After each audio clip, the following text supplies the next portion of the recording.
December is a month of reflection, a time when people look back on the year that has passed, sometimes with rose-tinted nostalgia and sometimes with sobbing melancholy.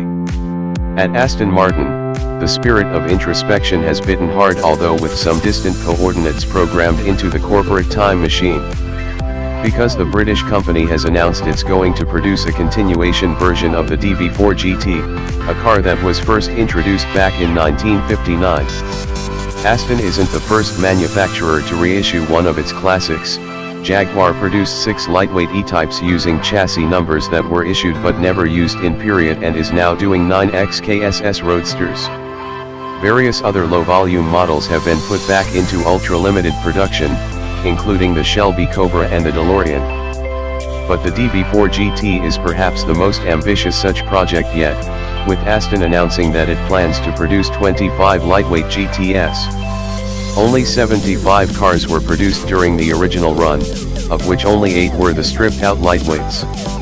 Yet, as tends to be the case with limited edition Aston models, all have already been sold, despite a price of $1.9 million at current exchange rates.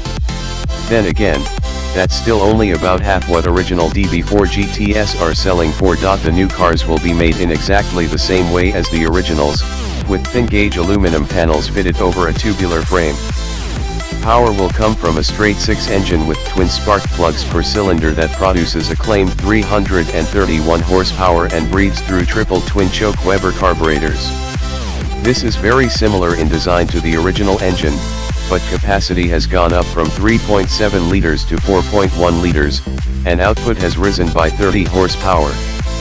Power will be sent to the rear axle through a period-appropriate 4-speed manual gearbox and a limited slip differential. No performance numbers have been given, but since it will weigh just 2,706 pounds, the GT's acceleration will certainly be brisk. In its day, it was one of the fastest cars in the world and won its debut race at the hands of Stirling Moss.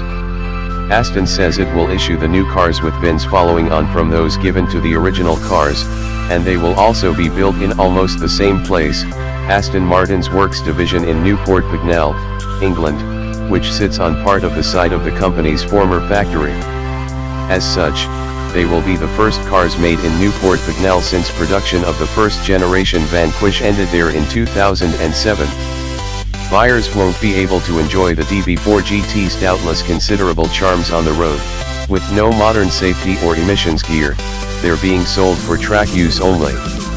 Aston will be offering a 2-year track driving program for owners. It will be held at a number of the world's finest racetracks, including the spectacular Yas Marina circuit in Abu Dhabi, making it very similar in principle to the billionaire track day scheme under which the Aston Martin Vulcan was sold. The obvious question is whether Aston will choose to offer any other continuation models in years to come. The back catalogue isn't exactly short of greatest hits worthy of being reissued.